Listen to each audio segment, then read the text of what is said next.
this module will be working on the collar. So that means the collar stand and the collar. Now to do this, we're going to be measuring our entire neckline from the center back all the way to the center front. So I'm going to get the back measurement and the front neck measurement. So I'll be doing this with my measuring tape just so that I can go round the neckline, go round the curve easily. So I'm doing this from the NP. So the NP is 1 inch, sorry, remember, so that's 2.5 cm. And I'm doing this in centimeters. So I'm just going round the neck from that NP all the way to my center front. This will give me my front neckline. And what I have is 12 centimeters, as you can see.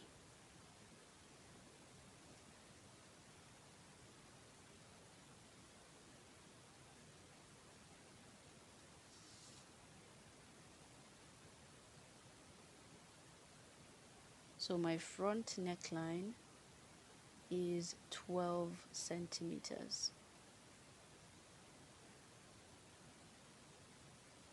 Sorry, I'm trying to get the focus right.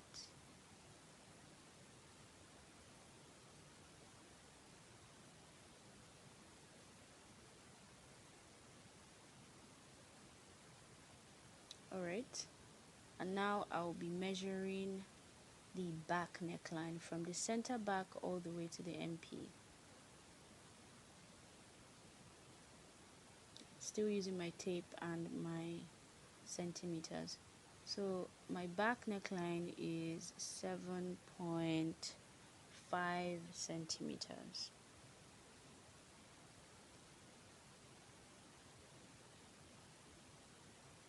Alright, so that gives me a total of 19.5 centimeters. And please remember, this is half of my neckline because this is half back and half front pattern.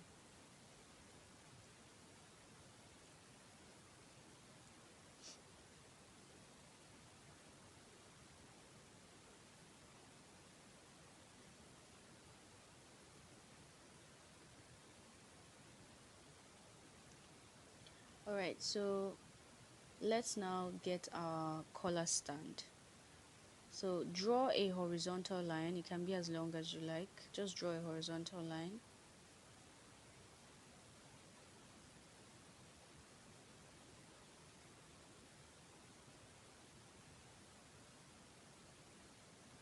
And then draw a line perpendicular to this horizontal line. Can also be any length that you like. We just want our 90 degrees looking this way. Right, so this perpendicular line will be our center back. So I'm going to go ahead and put my center back, my back neckline rather, my back neck measurement, which is 7.5 centimeters.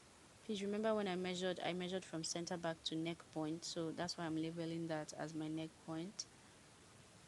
And then from that neck point, I also will project my front neck measurement, which is 12 centimeters. So I'll label this as my center front because that's what I measured.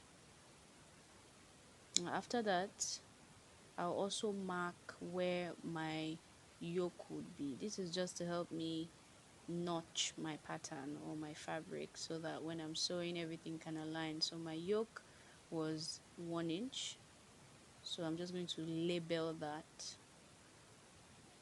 I didn't add it, it was already on the front neckline measurement. So now I'm just going to go ahead and project my placket width, just one placket.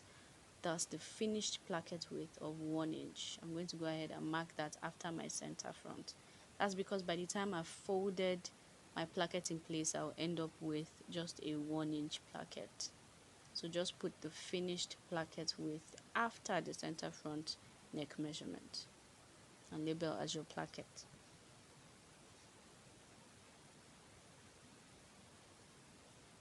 So now I'm going to choose how, of course, you can project your neck point, your yoke, your center front, and your placket lines upwards. You can just project them upwards. But I'll just also go ahead and choose how high I want my collar stand to be. Please note that your collar stand is where your collar sits on top of. Like, it's literally the stand for your collar itself. That's where your collar goes on top of. So however high you make your collar stand is where your is also where your collar would stand. Like, that's how high your collar would start. So I went ahead to choose a collar stand of 1 inch. So it's just 1 inch high from the base of my neck. Please don't be ridiculous and do a collar stand of about 2 inches. I think that's crazy. 2 inches or 3 inches, except you're trying to create some sort of design. I don't know. Okay, so in order to make this collar stand not just be straight and flat out, we need it to have a bit of a curve. So to do that, you can go up from the end, from your placket, from the base of your placket there, by 1/2 inch and connect it to nothing at the MP. That's what that diagonal looking line is for. So I'm going to cut that off. But if you notice, I have reduced my collar stand height now, so I have to reproject it because it has to match. My front collar stand can't be looking that small, so I'm going to go ahead and reproject my 1 inch from that point, that 1/2 inch point now. All right, and connect it back to nothing at the MP. So what this has done is it has raised my collar stand just at the front region, and if you look at the overall shape now, it's a bit curved or bent, and that would help give a better collar stand, really, that would sit properly and that would curve more to my body or to my neck. So I'll go ahead and mark the middle of the placket at the top and at the right edge as well, and this will help me get a curve, the regular standard curve that your placket would have at that point.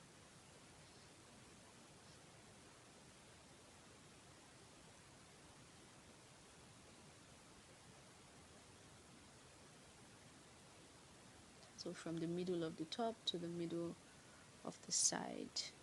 All right, so this looks like a collar stand now. So I'm just labeling, this is my collar stand.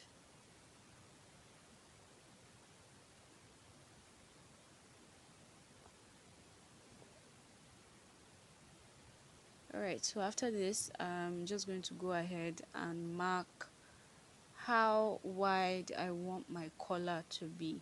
So I'm doing this from the top of my collar stand, just right on top of it. I'm just building this right on top of it, and I'm choosing a collar width of 2 inches.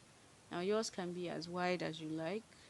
I prefer a smaller collar, so I don't really like wide collars, so that's why I'm doing 2 inches. But you can do whatever you like. So I'm just going ahead and building this right on top of my collar, right on top of my collar stand rather. I'll separate this eventually. I'm just doing this so my measurements are, accurate and everything aligns. Just extending my lines now. All right, so now I'm going to mark the angled edge of my collar, the angled edge that you always have at your collar. So for this I went out from the center front line that I extended upwards by 1/2 inch, and I'm connecting it to the curved point on my collar stand. So some people, that would actually look awkward, but I think I have seen it before. Some people connect that to the center front instead,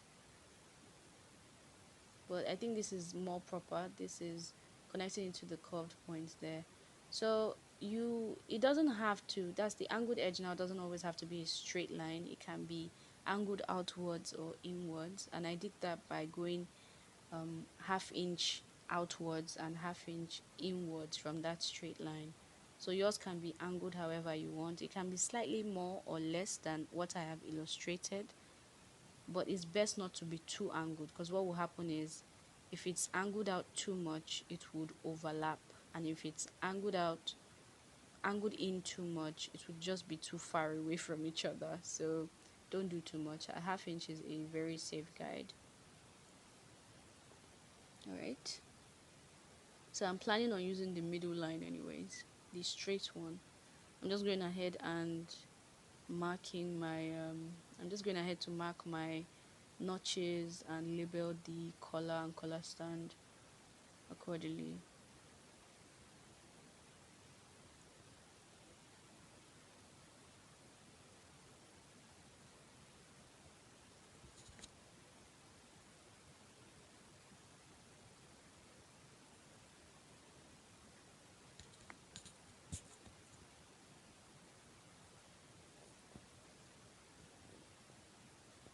All right, so I'm cutting this out.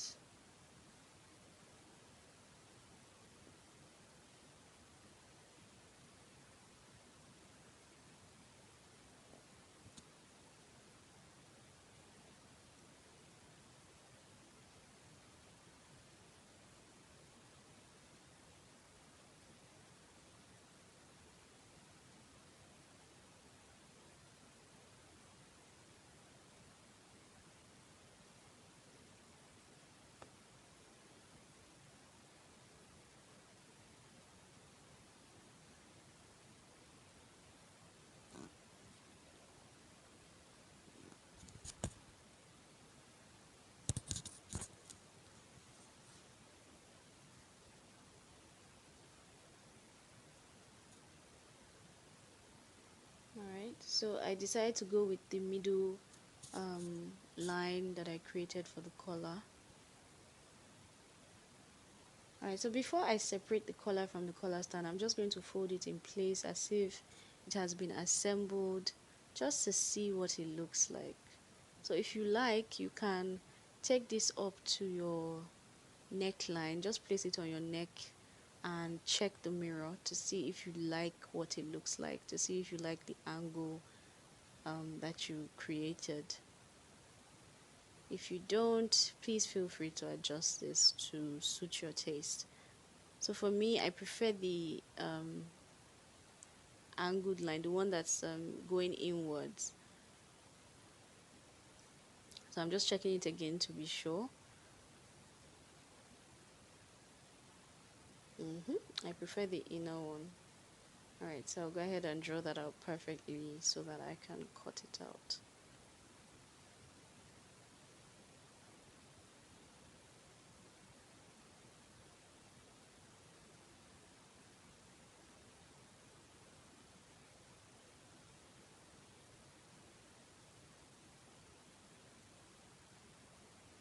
Okay, one last time.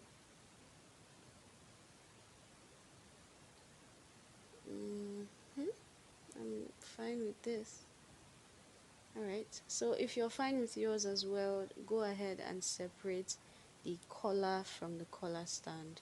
And some people like to cut their collar as one piece, that is just the way it is without separating it. And personally, I detest that, because I mean, for a designer, if I'm going to make this and produce, for someone who's a designer, they might be able to get that crease perfectly all the time. But for someone who doesn't know anything about fashion, even if you iron this crease perfectly so that there's a difference between the collar and the collar stand, what will happen is after washing